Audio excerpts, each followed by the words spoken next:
Assalamualaikum warahmatullahi wabarakatuh. Nama saya Furkan dengan NIM 1907030057.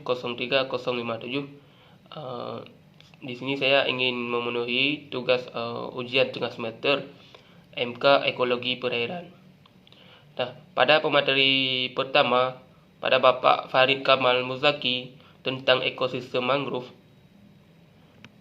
Mangrove adalah sekumpulan tumbuhan atau tumbuhan-tumbuhan dikotil atau monokotil, terdiri atas jenis tumbuhan yang mempunyai hubungan taksonomi sampai dengan taksan kelas, tetapi mempunyai persamaan adaptasi morfologi dan fisiologi terhadap habitat yang dipengaruhi oleh pasang surut. Nah, hutan mangrove adalah hutan yang tumbuh pada tanah liat di daerah pantai dan sekitar muara. Sungai dipengaruhi oleh pasang surut air laut.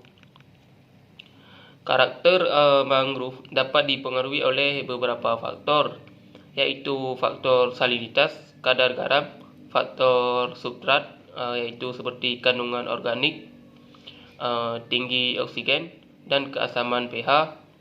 Dan ada juga faktor adaptasi mangrove, yaitu berupa struktur morfologi perakaran, anatomi perakaran, dan daun, serta modifikasi cara reproduksi.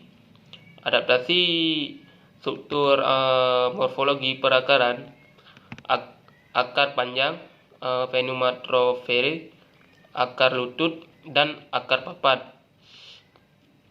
Anatomi perakaran dan daun, daunnya yang bersifat salseter, sedikit menyerap garam, sedangkan yang ultrafiltrit sedikit hanya menyerap air dari air laut. Masih terdapat garam yang diserap oleh akar.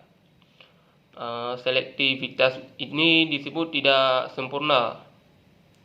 Sedangkan donasi sebaran kelompok mangrove di darat merupakan mangrove payau, tengah, dan tembakau. Bisa dipengaruhi oleh sedimen, salinitas, ketatnya terhadap angin dan gelombang, dan pasang surut. Dan pada pemateri kedua, yaitu Ibu Nurul Kusuma Dewi tentang ekosistem lamun.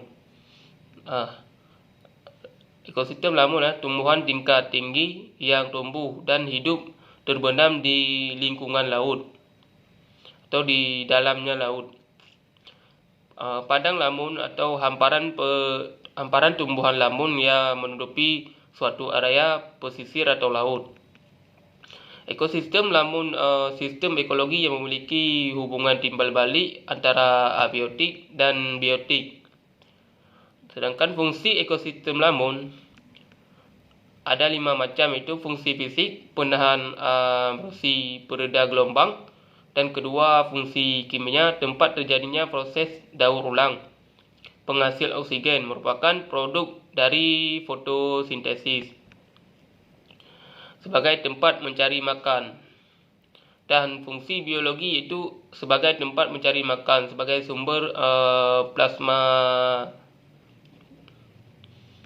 Fungsi ekonomi sebagai pupuk, hijau, bahan baku, serta kertas.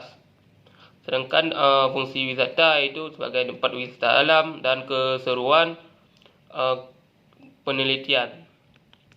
Pada pemateri ketiga, Dr. Nurli Ishabu Hasanah tentang ekosistem terumbu karang. Ekosistem terumbu karang, ekosistem yang dibangun oleh biota laut penghasil kapur, terutama oleh hewan karang.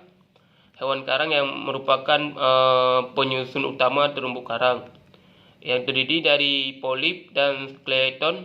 Polip bagian lunak, tentakel menangkap plankton. Skeleton adalah bagian keras, bagian di atas terumbunya. Faktor yang mempengaruhi sebaran terumbu karang yaitu suhu, cahaya matahari, salinitas, sedimentasi, kualitas perairan, arus dan sirkulasi air laut, dan substrat keras. Fungsi dan manfaat yaitu sebagai benteng alami untuk melindungi pantai, tempat tinggal biota laut, penunjang kegiatan pendidikan dan penelitian, dan terdapat pariwisata untuk berkunjung. Sekian dari saya yang dapat saya resum. Lebih dan kurang saya mohon maaf. Wabillahi taufiq wal hidayah. Wassalamualaikum warahmatullahi wabarakatuh.